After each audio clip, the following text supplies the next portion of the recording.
मूर्तिजापूरमधून एक धक्कादायक बातमी समोर आली आहे। मूर्तिजापूर शहरात 24 लाखाच्या जेसीबी चोरी प्रकरणी पोलिसांनी अवघ्या काही दिवसातच 4 आरोपींना अटक केली आहे।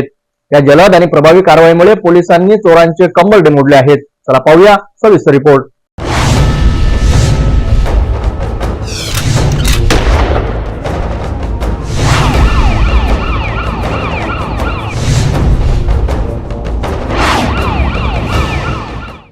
मूर्तिजापूर शहरातील शिवाजीनगर परिसरात 12 डिसेंबर रोजी रात्री चोरीची घटना घडली। घरासमोर उभी असलेली 24 लाख रुपये किमतीची जेसीबी 3DX अज्ञात चोरट्यांनी पळवली। या घटनेमुळे परिसरात खळबळ उडाली। सकाळी जेसीबी गायब असल्याचे लक्षात येताच मालक हेमंत ज्ञानेश्वर पिंपळे यांनी 13 डिसेंबर रोजी तक्रार दाखल केली। पोलिसांनी तातडीने कलम 379 अंतर्गत गुन्हा दाखल करून तपास सुरू केला।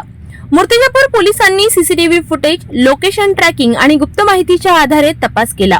वाशिम शहर पोलिसांच्या सहकार्याने 4 आरोपींचा माग काढण्यात आला।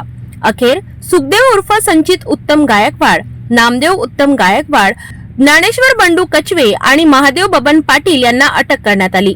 पोलिसांनी चोरीस गेलेले 24 लाखांचे जेसीबी जप्त केले। या उल्लेखनीय कामगिरीबद्दल स्थानिक नागरिकांनी पोलिसांचे मनपूर्वक आभार मानले। वरिष्ठ पोलीस अधिकारी बच्चन सिंग, अभय डोंगरे आणि मनोहर दाभाडे यांच्या मार्गदर्शनाखाली ही कारवाई करण्यात आली। यामध्ये पोलीस निरीक्षक अजित जाधव, पोलीस उपनिरीक्षक गणेश सूर्यवंशी आणि त्यांच्या पथकाचे महत्त्वपूर्ण भूमिका बजावली। पोलिसांच्या जलद आणि प्रभावी कारवाईमुळे शहरात पुन्हा एकदा कायदा आणि सुव्यवस्थेचा विश्वास निर्माण झाला आहे।